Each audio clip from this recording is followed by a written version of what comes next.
Okay, तो हमने ये बात करी कि अगर किसी भी हाउस से रिलेटेड फलित करना है तो हमें 3 चीजें चाहिए। वो हाउस, उसका लॉर्ड और उस हाउस का कारक ग्रह। तो फर्स्ट हाउस, आपने हाउस के कारक तत्व किए ना? हाँ जी मैम।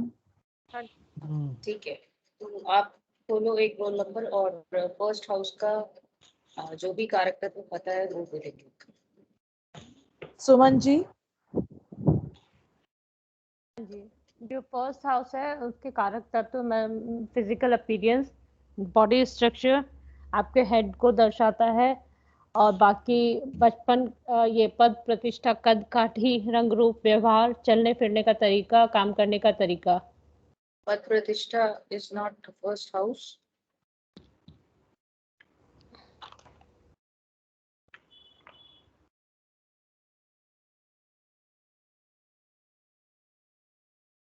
ओके, और फिजिकल अपीयरेंस, आप कैसा दिखते हो, आप कैसा सोचते हो, आपका दिमाग कैसा है, हेड है वो, ठीक है। तो जो भी राशि उदित हो रही होगी, फॉर एग्जाम्पल यहाँ पर अब मिथुन राशि उदित हो रही है, तो जो मिथुन राशि की क्वालिटीज होंगी अब वो फर्स्ट हाउस के साथ कनेक्टेड। तो आपने जैसे अभी आपने राशिस पढ़ा नहीं है, तो जब आप राशिस पढ़ोगे तो राशिस की क्वालिटीज होती हैं, शॉर्ट साइंस, मीडियम साइज और लॉन्ग या फिर टॉल राशिस, जो कि हाइट को डिनोट करती है। फिर ऐसे ही प्लैनेट्स होंगे। तो अभी हम वो वाले एस्पेक्ट्स में नहीं जा रहे, जो अभी हम आज के टॉपिक को फोकस कर रहे हैं। I will try to focus on that. तो जब आप साइंस करोगे तो आप उसके साथ एक एक साइन में धीरे धीरे सब कुछ इंक्लूड करोगे। तो फर्स्ट हाउस में सबसे पहले हमने बोला कि किसी भी हाउस को हमने हाउस, उसका लॉर्ड और उसके कारक से रिलेट करना है। तो फर्स्ट हाउस और उसमें बैठे हुए प्लैनेट्स या फिर फर्स्ट हाउस को देखते हुए प्लैनेट्स। आपने एस्पेक्ट्स कर लिए, aspects of the no different ma'am. Planets, special aspects. नहीं मैम। तो हर एक ग्रह अपने से सेवेंथ को तो देखता ही है, ठीक है। You can note down. Ma'am सातवीं दृष्टि सुमेधा मैम ने समझाई है। मैम, हाँ मैम, सातवीं दृष्टि थोड़ी बहुत तो सुमेधा मैम। समझाइए। हर एक ग्रह अपने से सेवेंथ हाउस को तो देखेगा ही देखेगा। अपने से सेवेंथ हाउस में जो भी ग्रह बैठा हो वो उस ग्रह को भी देखेगा, वो उस भाव को भी देखेगा। फॉर एग्जाम्पल, किसका नाम है ज्योत्सना, बोलो। पूनम जी। फोर्थ हाउस में कौन कौन से ग्रह हैं और वो किस हाउस को अपनी सेवेंथ दृष्टि से देखेंगे? मैम फोर्थ हाउस में मैम चंद्र, नहीं सॉरी मैम, मंगल और मैम सूर्य है मैम।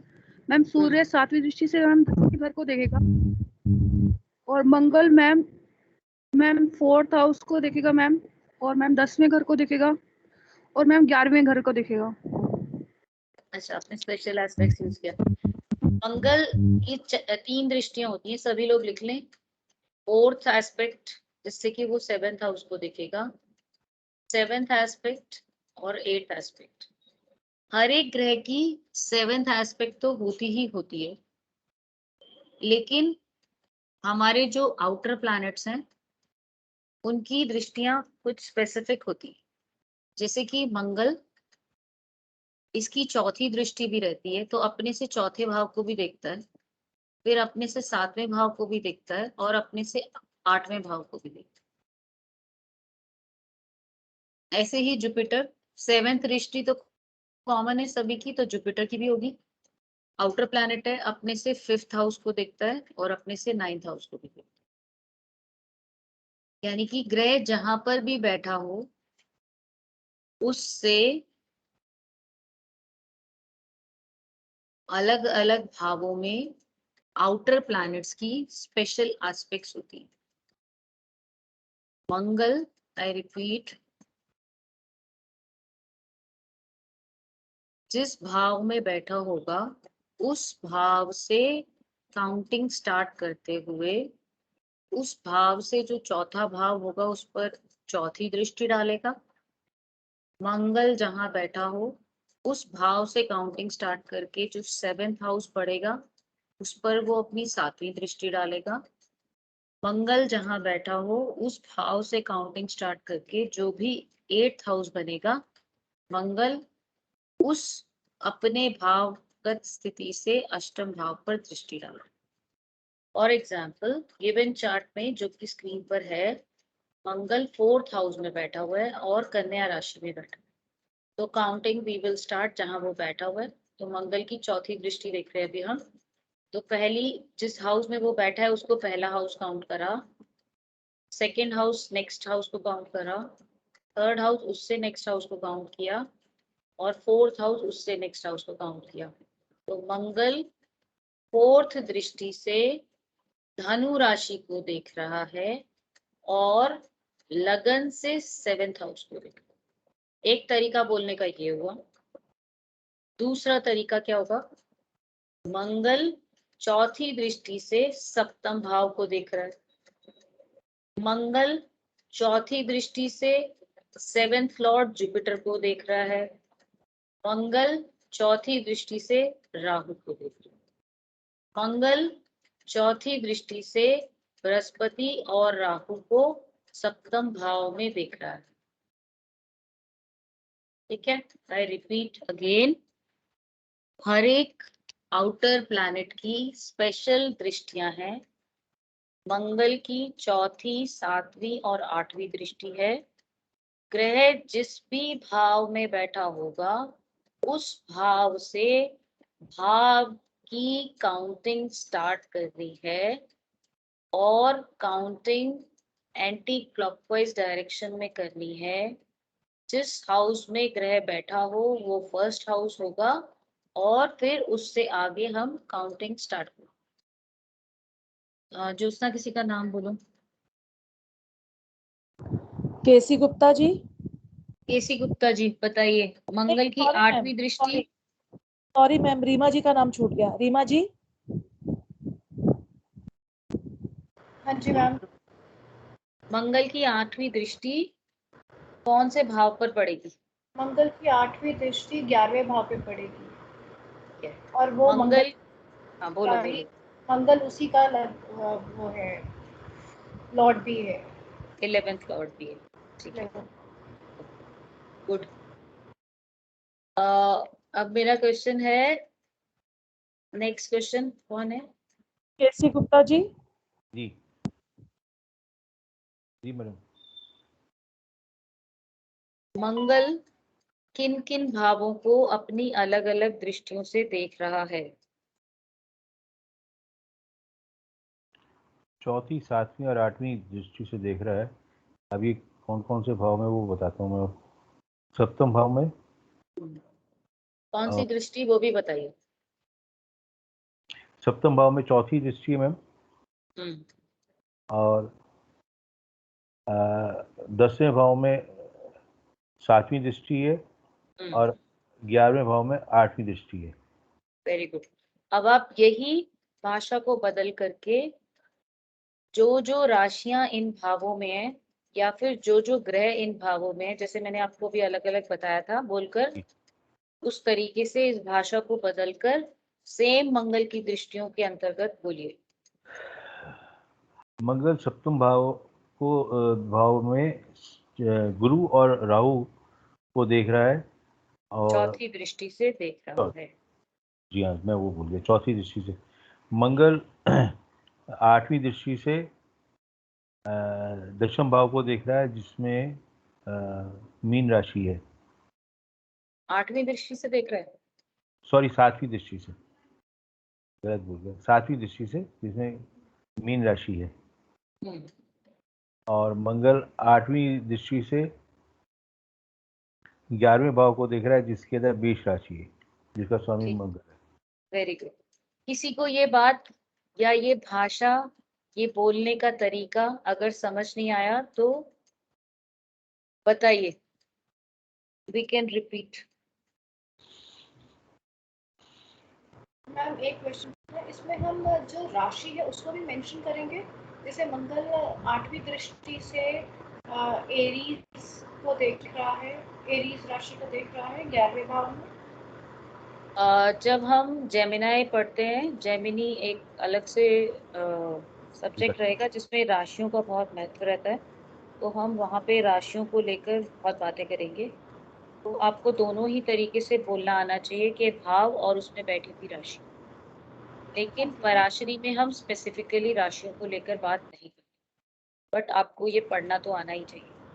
ओके ठीक है, thank you ma'am. Ma'am please एक बार लिखवा दो ताकि हम दिमाग में रट के बोलना आ जाए हमें। क्या लिखवाऊं? ये भी मंगल अगर 7वीं दृष्टि से इस भाव को, इस राशि को देख रहा है, कुछ भी इसके दो लिए तीन। अपना होमवर्क करना होगा ना आपको, अपने लिए खाली हॉरोस्कोप बना के पहले जी अपने लिए भाव नंबर करने हैं, फिर उन भावों के अंदर एंटी क्लॉकवाइज राशियां जो लिखी हैं उन राशियों के नाम याद करने हैं, फिर उन राशियों के जो स्वामी हैं उनको याद रखना है। तो ये बेसिक होमवर्क तो घर से करना पड़ेगा ना, सब कुछ ओके मैं मैम, कैसे कर, ओके। ठीक है। तो अब मैं excuse next me ma'am. Jupiter. Ma'am जैसे आपने अभी दृष्टियों का बताया, तो जो ग्रह जहाँ बैठा होता है उस भाव को भी देखता है? नहीं, वो वहां पर बैठा हुआ है। ठीक है मैम, थैंक यू। अब हम ये सेकेंड जुपिटर के कॉन्टेक्स्ट में करेंगे। अभी हमने मार्स को कर लिया, तो जुपिटर की जो स्पेशल एस्पेक्ट्स हैं वो हो गई 5, 7 and 9. 5th from Jupiter, 7th from Jupiter and 9th house from Jupiter will get the aspects of Jupiter. तो नेक्स्ट नंबर किसका है जोत्सना? नीतू जी। नीतू जी। तो अब आप बताइए कि जुपिटर अपनी 5वीं दृष्टि से कौन से भाव को देखेगा? मैम जुपिटर अपनी 5वीं दृष्टि से 11वें भाव को देखेगा और Very 7वीं दृष्टि से लग्न को देखेगा वेरी गुड। और 9वीं दृष्टि से तीसरे भाव को देखेगा। Very good. और तीसरे भाव में और कोई ग्रह भी बैठा हुआ है ना, उसको भी देखेगा। हाँ जी, तीसरे भाव में शुक्र ग्रह है। तीसरे भाव में बृहस्पति 9वीं दृष्टि से शुक्र ग्रह को भी देखेगा। ठीक है, ओके मैम, हाँ जी। ठीक है। एक कोई और जना नेक्स्ट नाम बोलो ज्योत्सना। नितिका जी। Yes ma'am.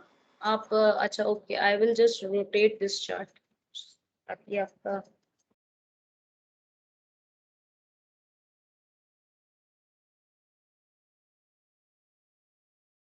अब बताइए जुपिटर अपनी एस्पेक्ट से किन किन भावों को देखेगा?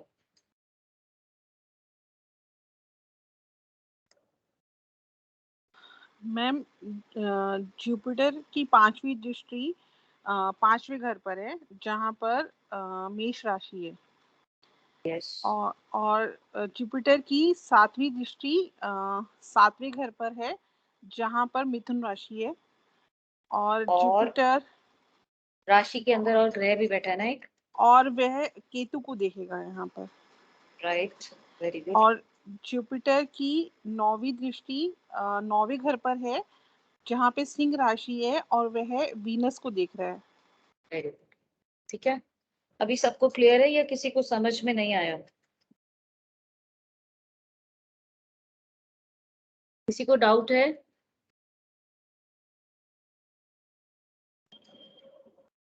प्रवीण 1 में द फ्लोर इज ओपन। मेरी क्लास में तो आप किसी भी क्लास में आओगे the floor is open for questions, but Praveen 1 में everything is open, all questions are welcomed. ठीक है, तो अगर किसी को डाउट है, I give enough and plenty time to ask, तो आप यूटिलाइज करिए उसको और पूछिए। आई होप सबको समझ में आ रहा है।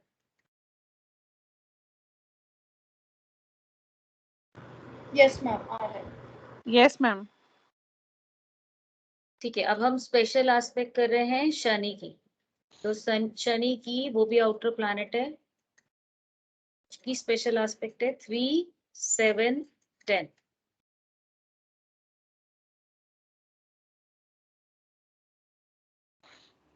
नाम बोलो ज्योत्सना। नेक्स्ट उसका कीर्ति जी। Yes ma'am. बताइए शनि कहाँ कहाँ देखेगा अपनी स्पेशल एस्पेक्ट से? मैम शनि 6th हाउस में बैठा हुआ है और वो यहाँ से देखेगा 3rd हाउस, तो 6 2 3, तो मैम वो 9th हाउस को देखेगा, सॉरी 8th हाउस को देखेगा मैम, जिसमें हमारा बैठा हुआ है कर्क राशि।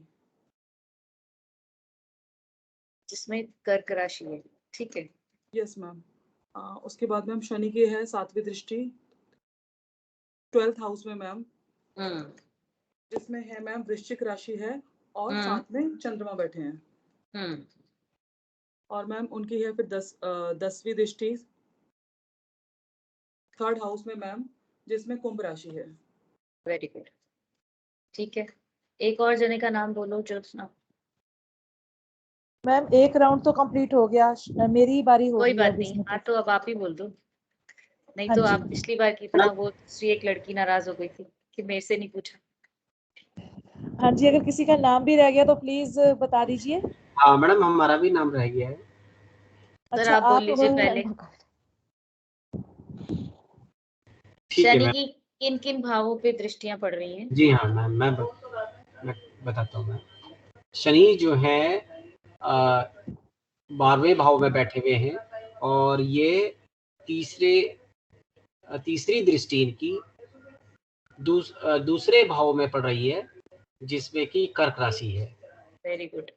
और यह अपनी 7वीं दृष्टि से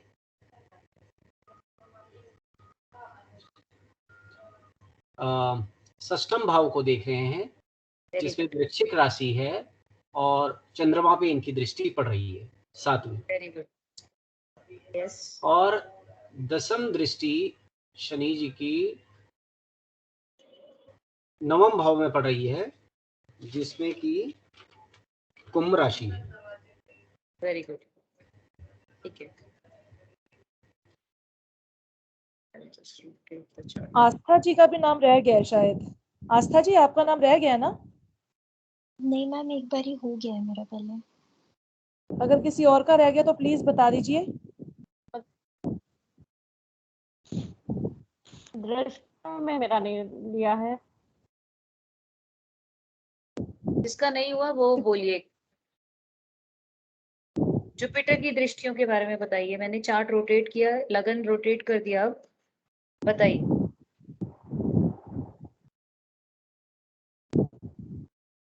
किसका रह गया है नाम? प्लीज बता दीजिए नाम अपना।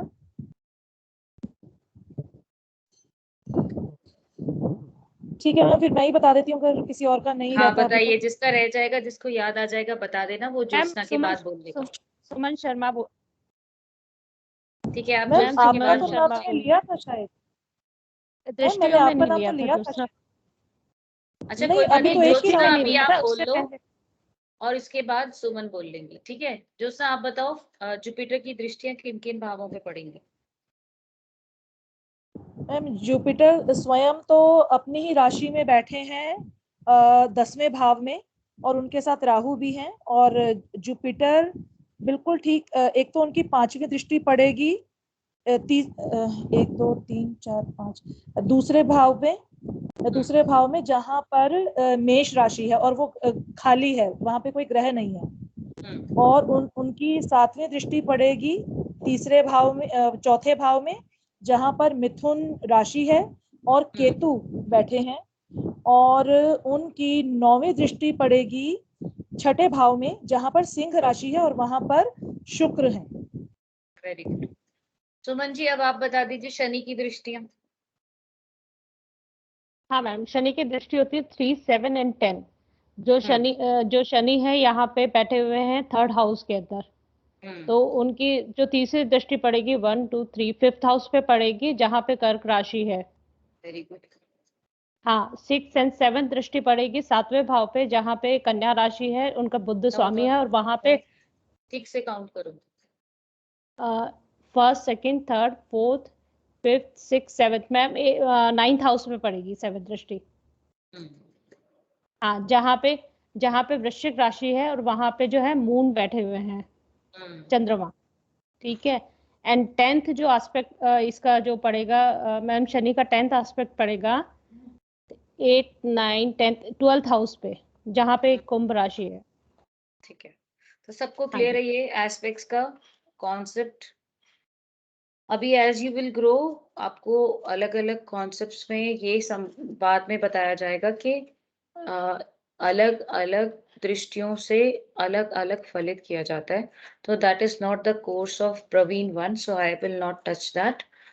May be some other time we can discuss that. ठीक है, now we come back again to the topic जो हम ले रहे थे, भाव और उनके कारक ग्रह जो कि 33% रिस्पॉन्सिबल हैं उस भाव के फलों को देने के लिए। तो मेरा क्वेश्चन नेक्स्ट कौन है? जो सा नाम बोलो। B Kaur ji. Ma'am pass. Okay. R K Sharma जी। जी पूछिए। किसी भी भाव के रिजल्ट्स आपको अगर देखने हैं तो आपको क्या क्या देखना होगा? भाव का रिजल्ट देखने के लिए मैम, एक तो भाव का स्वामी जो कि राशि उसमें पड़ी हुई है, दूसरा भाव का कारक ग्रह जिसको कारकेश कहते हैं। कारक ग्रह जी, कारकेश बोलते। अच्छा, मैंने ऐसा टर्म नहीं सुना कभी। हम भाव का कारक ग्रह बोलते हैं उसको। जी मैम। भावेश बोलते हैं जो वहां का लॉर्ड हुआ, और उस जी, भाव का कारक ग्रह। और तीसरा क्या छूट गया? तीसरा जो भाव आप बता रहे हैं जो वहां रखा हुआ है, ठीक है जो ना, राशि मतलब उस भाव में आ गई है। वो वहां का तो हमने लॉर्ड ले लिया ना। मैम राशि का अपना भी तो होता है ना। राशि का फ्लेवर आएगा, वो हम उसके लॉर्ड से ले रहे हैं। तो हमने ये बोला कि जब हम विंशोत्तरी दशा में फलित ज्योतिष करते हैं तो राशियों का महत्व नहीं देखते। जब हम जेमिनाई या फिर जेमिनी पद्धति से फलित करते हैं तो हम राशियों को महत्व देते हैं। इसलिए जब हम पराशरी पद्धति के अंतर्गत फलित करते हैं तो राशियों का महत्व थोड़ा कम है, और राशियों से ज्यादा उन राशियों के स्वामी को लेकर हम विंशोत्तरी दशा में उनकी गणना करने की कोशिश करते हैं। लेकिन राशि का फ्लेवर अवश्य रहेगा वहां पे, बट मेन कॉन्सेप्ट जो हम विंशोत्तरी के अंदर लेते हैं वो ग्रहों को लेकर लेते हैं, राशियों को लेकर नहीं लेते। इसलिए अगर आप राशियों को लेकर उनको कंक्लूड करने की कोशिश करोगे तो पराशरी में आपको मुश्किल होगा। आप उसका फ्लेवर ऐड कर सकते हो, बट आपको उसके लॉर्ड को लेना होगा for timing of event of result of related house. जी। तो क्या 3 बातें निकली फिर?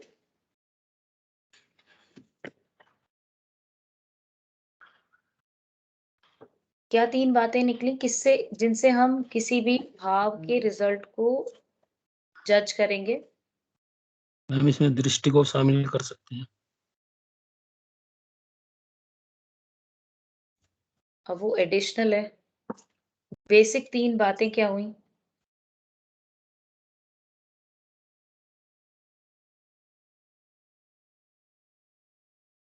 अच्छा ज्योत्सना, नेक्स्ट नाम बोलो एक बार, फिर हम दोबारा से इनके पास आएंगे अगर तब भी समझ नहीं आ रहा तो। आस्था जी। आस्था जी। मैम आप एक बार रिपीट कर दो, आपने क्या पूछा है?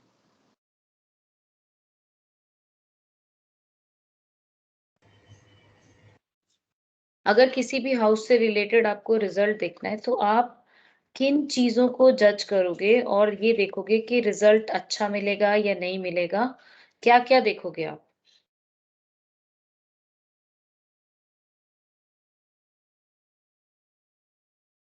ये आंसर करना चाह रहे थे ना? कौन बोल रहे थे? मैम मैं बताऊं? मैडम मैं बोलना चाह रहा था RS रावत जी। जी मैम। आपकी तो चांस हो गई सर, आप अभी रुकिए, अब नेक्स्ट बंदे की चांस आ गई ना। ओके नहीं मैम, इनकी चांस है, अब आस्था जी के बाद इन्हीं की चांस है। ठीक है, बोलिए। RS रावत जी। जी मैम। मैम इसमें सर्वप्रथम हम भाव देखेंगे, कौन सा भाव है, फिर भाव का स्वामी, और तीसरा होगा भाव का कारक ग्रह। प्रथम तो ये भाव। सभी के लिए एकदम हमेशा के लिए golden rule, golden principle, never to forget. किसी भी भाव के प्रॉमिस को देखने के लिए 3 चीजें इंपॉर्टेंट है। भाव, उसका भावेश और उस भाव का कारक। तीनों इक्वली 33% रिस्पॉन्सिबल हैं उस हाउस से मिलने वाले फलों के लिए। या फिर इसको मैं दूसरे तरीके से बोलूं कि किसी भी भाव की जिम्मेदारी लेने के लिए उसके 3 मालिक हैं। एक तो वो भाव खुद, यानी कि वो हाउस या वो बिल्डिंग, फिर उस हाउस का ओनर, यानी कि उस हाउस में बैठी हुई राशि का लॉर्ड, भावेश, यानी कि मेरा एक घर है, वो एक मेरी जिम्मेदारी है, या वो मुझे कुछ देता है, मुझे रहने के लिए एक शेल्टर देता है। तो मैं अगर वहां की लॉर्ड हूं, तो मेरी जिम्मेदारी है कि मैं उस घर की देखरेख रखूं। फिर उस हाउस का जो कारक ग्रह, जो अभी हमने देखा कि हर एक हाउस के कुछ फिक्स्ड कारक ग्रह हैं, तो उस हाउस का जो कारक ग्रह होगा वो भी इक्वली रिस्पॉन्सिबल होगा उस हाउस के कार्य को पूरा करने के लिए। तो एक हाउस से जो जो हमें मिलेगा उसको देने के लिए, या फिर उस हाउस से रिलेटेड जो कुछ भी आपको मिलता है उसकी रिस्पॉन्सिबिलिटी आप कैसे उठाएंगे, उसके लिए आपके पास 3 ही तरीके हैं। चाहे आप प्रवीण 1 में हैं, चाहे आप पोस्ट विशारद में, और चाहे आप प्रोफेशनल एस्ट्रोलॉजर। आपको हाउस देखना है, उसका लॉर्ड देखना है, और उस हाउस का फिक्स्ड कारक देखना है। मैडम जैसे इसको जैसे समझा दें। अभी इसको लेते हैं। हाउस, लॉर्ड एंड कारक, हमेशा याद रखना है। Never to forget principle, always to remember. भाव, भावेश, कारक आपको उस भाव के जो भी रिजल्ट्स मिल सकते हैं उनको देने में सक्षम है। कारक ग्रह वो ग्रह है जो ये जिम्मेदारी लेता है कि वो उस भाव से मिलने वाले सभी कारक तत्वों को, यानी कि सभी रिजल्ट्स को आपको डिलीवर करे एट अप्रोप्रिएट टाइम। और वो टाइम कब रहेगा? जब विंशोत्तरी दशा में उस भाव के लॉर्ड या उस भाव के कारक ग्रह या उस भाव को देखने वाले ग्रहों की दशा और अंतर्दशा रहेगी। तो इसी रूल को हम फिर से एक बार हॉरोस्कोप पर लगा रहे हैं और सब ध्यान से इसको देखेंगे। जो मैंने अभी स्लाइड शेयर की थी कारक वाली, सबके पास है? मैम 1 मिनट, वो अंतर्दशा वाला पॉइंट क्या था वो बता देंगे आप 1 मिनट? मैंने ये बोला किसी भी भाव से रिलेटेड आपको रिजल्ट तब मिलेंगे जब उस भाव से संबंधित ग्रह अपने दशा और अंतर्दशा में एक्टिव हो जाए। ओके ठीक मैम, है, थैंक यू। मैम इस 1 मिनट थोड़ा बताएंगे, अगर जैसे घर, जैसे इस कुंडली में मतलब हम 4th हाउस में देखें तो मरकरी का है, तो यानी हमें वाहन और घर हम तब खरीद सकेंगे ठीक है, जब मरकरी की दशा या महादशा आएगी, that is one of the probable timings, but Okay. not the only timing. Okay. You will need some other factors also. But meaning यही हुआ ना? Yes. Thank you. और किसी का कुछ? मैम इसका ये भी मतलब हुआ कि वो हाउस उस टाइम पे एक्टिवेट हो जाता है जब उसकी दशा या महादशा आती है? Of course, by virtue of the lordship, yes. Okay. पर हर समय हर ग्रह एक्टिव नहीं होता, जिस टाइम जिसकी दशा या महादशा चल रही होती वो एक्टिव होता है। Yes. Okay, thank you ma'am.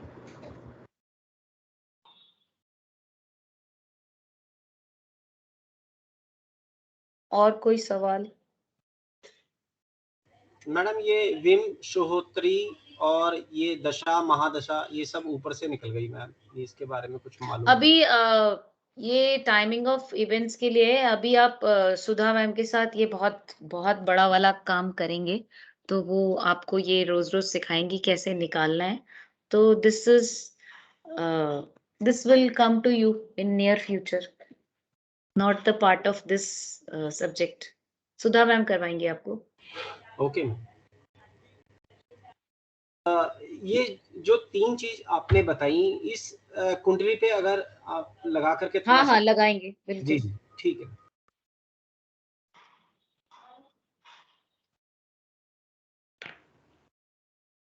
और क्वेश्चन है किसी का कुछ?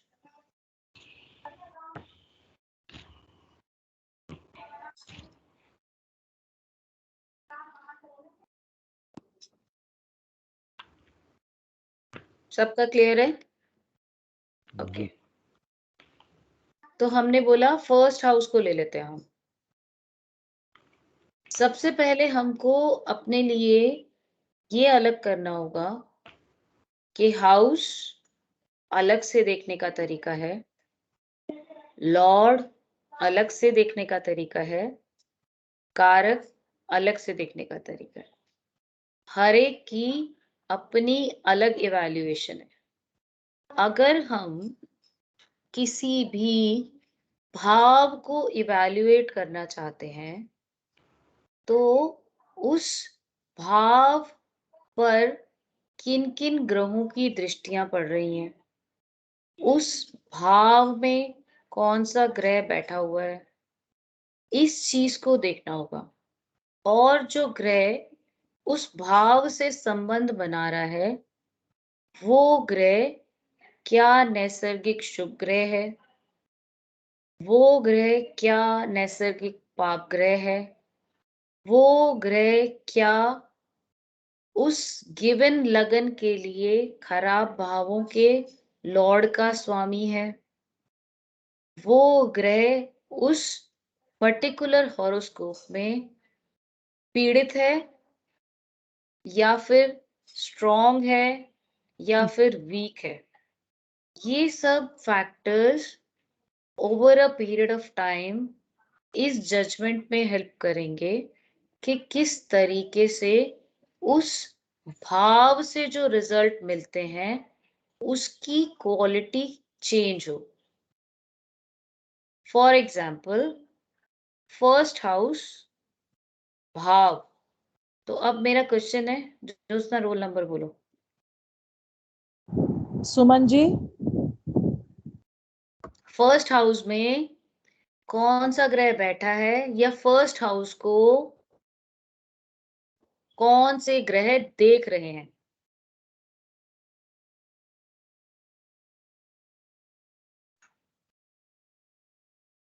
क्वेश्चन क्लियर है? मैम फर्स्ट हाउस में आपकी आवाज ब्रेक हो रही है। मैम मेरे नेटवर्क में प्रॉब्लम आ रही है। हेलो। हाँ बोलिए। हाँ जी मैम, केतु ग्रह बैठे हुए हैं एंड उसके अलावा जो दृष्टि पड़ रही है उनकी एक ही ग्रह के बताओ सारे। हाँ बताओ ना।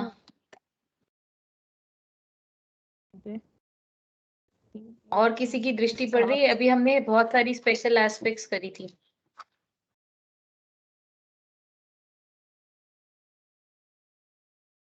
तो अभी हमने बात की थी ना, स्पेशल एस्पेक्ट सिर्फ 3 ही प्लैनेट्स की हैं, तो उन तीनों की दृष्टियां देख लो। मार्स, सैटर्न या जुपिटर में से और कोई आप देख रहा है क्या? हाँ मैम अच्छा, राहु की दृष्टियां रह गई ना। Rahu is also like Jupiter, same as Jupiter. 5, 7, 9 add कर लीजिए। हाँ जुपिटर अच्छा, इनका ना शायद नेटवर्क ब्रेक हो रहा है, तो आप नेक्स्ट नाम बोल दो ज्योत्सना। पूनम जी। फर्स्ट हाउस में मैम राहु की और मैम जुपिटर दोनों की दृष्टि है, 7वीं दृष्टि है। ठीक है, तो इसका मतलब क्या हुआ? मैंने जब भाव की बात करी तो मैंने देखा कि भाव के अंदर कौन बैठा हुआ है और उस भाव को कौन कौन से ग्रह अपनी 7वीं दृष्टि या अपनी स्पेशल दृष्टि से देख रहे हैं। तो फर्स्ट हाउस में केतु बैठा हुआ है और जुपिटर उसको 7th दृष्टि से देख रहा है और राहु भी उसको अपनी 7th दृष्टि से देख रहा है। ठीक है, अब मैं इसी कॉन्सेप्ट को सेकेंड लेवल पे जा रही हूँ। अब मैंने पहले भाव की बात करी थी, अब मैंने बोला भावेश। ठीक है, सेकेंड क्वेश्चन है भावेश की क्या स्थिति है इस हॉरोस्कोप में। फर्स्ट लॉर्ड यानी कि लगन लॉर्ड जो फर्स्ट हाउस का भावेश है वो किस स्थिति में बैठा हुआ है। तो जो सा नाम बोलो नेक्स्ट। रीमा जी। फर्स्ट थॉट का भावेश है मरकरी, जो कि लिब्रा साइन में 5th हाउस में बैठा है। ठीक है, तो नेक्स्ट क्वेश्चन, नेक्स्ट नाम बोलो। केसी गुप्ता जी। जी मैम। मरकरी जो कि पहले भाव का लॉर्ड है यानी कि भावेश है फर्स्ट हाउस का, वो 5th हाउस में बैठा हुआ है, ये तो इन्होंने बता दिया। ठीक है, अब वहां पर जो राशि है क्या वो उसकी मित्र राशि है या शत्रु राशि है? आपने ये ग्रह मैत्री कर चुके हैं आप लोग? कौन किसका फ्रेंड है, कौन किसका एनिमी है? नहीं मैम। नहीं ma'am. No ma'am. Okay, then we will not do this. तो वो आपके आकाश सर जब करा देंगे तो आप फिर उसको। केसी गुप्ता जी, आई एक्सपेक्ट कि आपको तो आता होगा ये।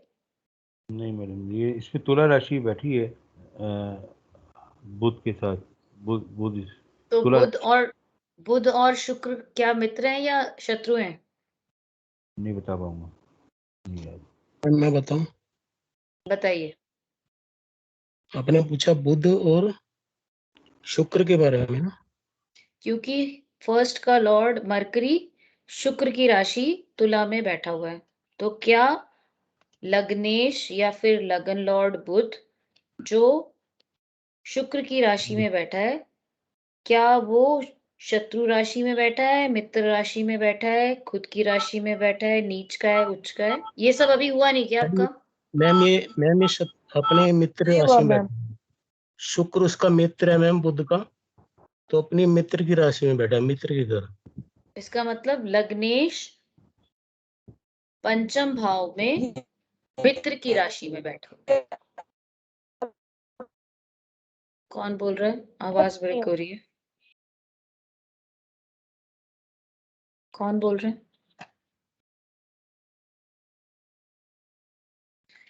ओके, तो अब नेक्स्ट कौन है? नीतू जी। फर्स्ट हाउस का कारक ग्रह कौन सा था? सूर्य था मैम। सूर्य था।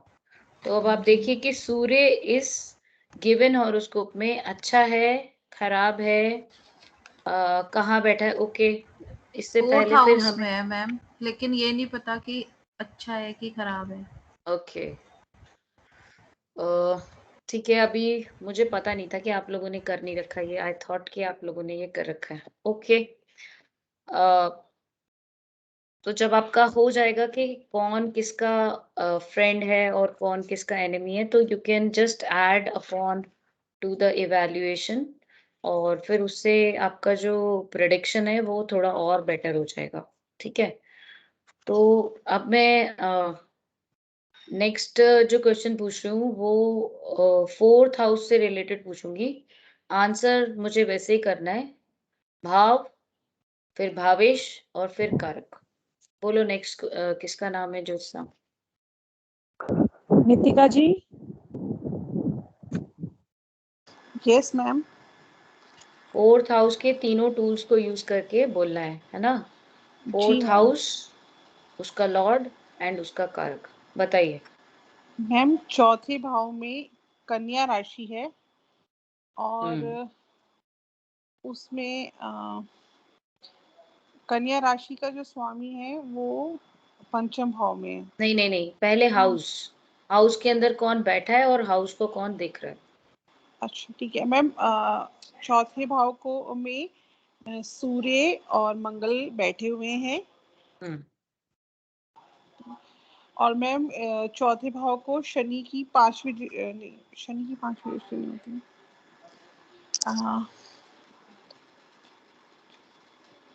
शनि की तीसरी। हाँ मैम दृष्टि नहीं है इस पे शायद। हाँ ठीक है, अब सेकेंड स्टेप पे आ जाओ। हाउस देख लिया हमने। हाँ जी। Second step is house lord. Yes, who is the house lord? Ma'am Mercury is the house lord और वो पंचम भाव में बैठे हैं। ठीक है, फिर कारक? मैम इसका कारक चंद्रमा है, मंगल है और चंद्रमा मंगल, मैम तीसरा नहीं मुझे याद। शुक्र जी। तो अब क्योंकि इस भाव के 3 कारक हैं, तो तीनों कारकों से संबंधित जिस भी फल की गणना करनी है, फॉर एग्जाम्पल 4th हाउस ये दिखाता है कि माँ का सुख है या नहीं, तो इन तीनों कारकों में से माँ को लेके चंद्रमा की बात करेंगे। तो 4th हाउस अफ्लिक्टेड है, चंद्रमा अफ्लिक्टेड है, तो बोलेंगे माँ का सुख अच्छा नहीं है। 4th हाउस अच्छा है, मंगल अच्छा है, तो बोलेंगे प्रॉपर्टी होगी। 4th हाउस अच्छा है, शुक्र अच्छा है, तो बोलेंगे इसके पास अच्छा व्हीकल होगा। 4th हाउस पीड़ित है, शुक्र अच्छा है, तो कैसे बोलेंगे? Promise of the chart, first number is house, कि मिलेगा या नहीं मिलेगा। First number is house. तो इसका मतलब अब बहुत सारा इवैल्यूएशन करके देखना पड़ेगा कि वाकई ये वीनस स्ट्रांग है या नहीं। क्या ये वीनस कोई गाड़ी दिला सकता है, या बस ऐसे ही हर बार गाड़ी देखते देखते जाता रहेगा और गाड़ी मिलेगी नहीं, इसकी डील नहीं होगी। ठीक है, तो इसी तरीके से हाउस और उस हाउस के कारक तत्व और उस हाउस के कारक ग्रह को जोड़कर अपनी प्रेडिक्शन को जोड़ना है और एक एक स्टेप आगे आगे जाते जाना है। ठीक है, अच्छा मुझे ये पता नहीं था कि आपने फ्रेंड्स एंड एनिमी नहीं किया, तो नहीं तो I would have taken that part. उसके लिए तो फिर आई हैव टू टेक, लेकिन you are not my regular class, आप आकाश सर से पढ़ो। ठीक है, he will teach you friend and enemy. आपके बुक में अलग से चैप्टर में दिया हुआ है friend and enemical relation between the planets. तो प्रेडिक्टिव की बुक में आप उसको एक बार खुद भी रीड कर सकते हो। तो उसमें आपको एक इसका कोई मैडम कोई लॉजिक है क्या फ्रेंड्स और एनिमी का? फ्रेंड्स और एनिमी के लिए बेसिकली, फ्रेंड्स और एनिमी के लिए सारे के सारे ग्रहों को 2 मेजर ग्रुप्स में डिवाइड किया गया है, देव ग्रह और राक्षस ग्रह।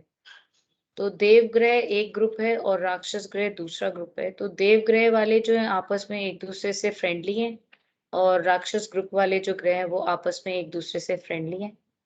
और कुछ इंटरमिंगलिंग रिलेशनशिप्स हैं, उसके लिए कुछ स्टोरीज हैं जिनसे आप उनको याद रखोगे। तो I think that will be the part of the course. तो आकाश सर आपको करवाएंगे उनको, तो आप उनको देख सकते हो। मैडम थोड़ा बहुत लाइट आप डाल दें। आज ही पढ़ना है आपको सब कुछ? मैडम थोड़ा सब्जेक्ट ऐसा हो गया, थोड़ा स्टोरी सुना दीजिए मैम।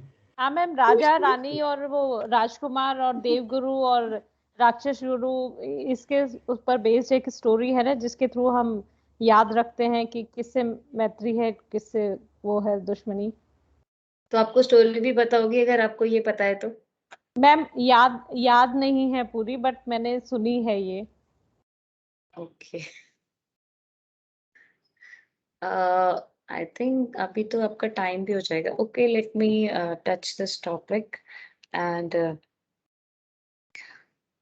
जो बेसिक सारे ग्रह हैं उनमें मेजर 2 ग्रुपिंग्स है। एक तो है देव ग्रह और एक है राक्षस ग्रह या फिर दानव ग्रह, जैसा भी आप उनको बोलो। तो जो भी हमारे ग्रह प्लैनेटरी कैबिनेट में, जैसे कि सूर्य राजा और चंद्रमा रानी, ठीक है, और मंगल उनका सेनापति, ठीक है। तो सूर्य राजा, चंद्रमा रानी, मंगल उनका सेनापति और बृहस्पति उनके देवगुरु, ये एक ग्रुप ऑफ प्लैनेट्स हुआ। तो इनकी आपस में फ्रेंडली रिलेशनशिप्स, ठीक है। अब दूसरी तरफ है दैत्य गुरु। शुक्र के बारे में आपने अगर सुना हो तो शुक्र जो थे वो शुक्राचार्य, वो दानवों के देव गुरु थे और जो उनको संजीवनी विद्या आती थी, जिसकी वजह से राक्षस जो हैं हमेशा मर जाते थे युद्ध में और दोबारा जिंदा नहीं हो पाते थे। तो एक राक्षस थे, उन्होंने बहुत ज्यादा तप किया और शुक्र एज अ देवगुरु उनको प्रसन्न किया और शुक्र ने बोला कि अब तुम इंद्र के ऊपर चढ़ाई करो, तो ये जो हेवन है या फिर स्वर्ग है, इस पर तुम्हें विजय प्राप्त होगी। तो जब शुक्र की अनुकंपा हुई उन पर और मरे हुए राक्षस दोबारा जीवित होते रहे, तो इंद्र को अपने राज्य को छोड़ के जाना पड़ा और गली गली भटकना पड़ा, है ना। फिर उसके बाद दूसरी स्टोरीज हैं, बहुत सारी स्टोरीज हैं। तो ये तो एक छोटा सा ग्रुपिंग का एक तरीका था। तो उस वाले ग्रुप में आपको वीनस, सैटर्न और मरकरी मिलेगी। अब हमारे पास बचा रिलेशनशिप्स, ठीक है, कि कौन किसका फ्रेंड है और कौन किसका एनिमी है। 2 ग्रुप्स में तो ये आपस में एक दूसरे के साथ ग्रुपिंग करके फ्रेंड्स ही बनेंगे, यानी कि सूर्य और चंद्रमा और बृहस्पति और मंगल भी है फर्स्ट वाले ग्रुप में। ये तो आपस में फ्रेंडशिप करेंगे ही करेंगे, यानी कि sun will be friend to moon, sun will be friend to Jupiter, sun will be friend to Mars and vice versa. Moon will be friend to all of them. Mars will be friend to Sun, Moon, Jupiter.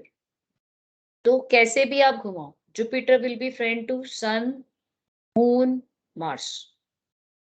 तो ये तो common हो गया। आप एक का 3 के साथ संबंध इधर मिला लो, दूसरे का 3 के साथ संबंध इधर मिला लो, लेकिन एक ही ग्रुप के सारे ग्रह they will be friendly to each other.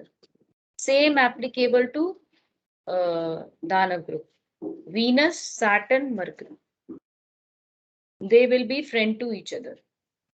अब जो कंट्रोवर्सी आती है वो कंट्रोवर्सी आती है कुछ कुछ ग्रहों के बीच में, जैसे कि मून एंड मरकरी को लेकर, क्योंकि मून का मरकरी जो है इलएजिटिमेट संतान है। तो मून तो क्योंकि फादर कंसिडर हुआ, बिकॉज जुपिटर की जो वाइफ थी तारा, वो मून के पास चली गई और मरकरी पैदा हुआ, ठीक है। तो इसलिए मून बीइंग अ फादर उसको एनिमी नहीं मानता है, बट बिकॉज मरकरी को एक खराब स्टेटस मिला मून की वजह से, इसलिए मून को मरकरी के साथ प्रॉब्लम नहीं है, लेकिन मरकरी मून के साथ इनेमिकल रिलेशन रखता है क्योंकि वो उसका फादर नहीं बना। और जुपिटर ने वापस अपनी वाइफ को बुलाया और बीइंग हस्बैंड ऑफ तारा, उसी ने मरकरी को अडॉप्ट किया, ठीक है। तो इस रिलेशनशिप से मून मरकरी को इनेमिकल नहीं मानता, लेकिन मरकरी मून को इनेमिकल मानता। ठीक है, okay, I have to leave. Somebody has to my house. We can continue this, और आपका अभी थोड़ा सा जो रह गया we will continue sometimes जब हमें टाइम मिलेगा, and you can read up all this in your book also. मतलब स्टोरीज तो आपको कोई टीचर ही सुना देंगे, बट जो ये रिलेशनशिप का टेबल है वो आपका है अवेलेबल, तो आप उसको अपनी बुक से एक बार देख लीजिएगा। ठीक है, और क्वेश्चन है किसी का कुछ?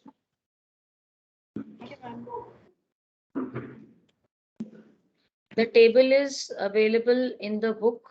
You can just see that table and try to learn also.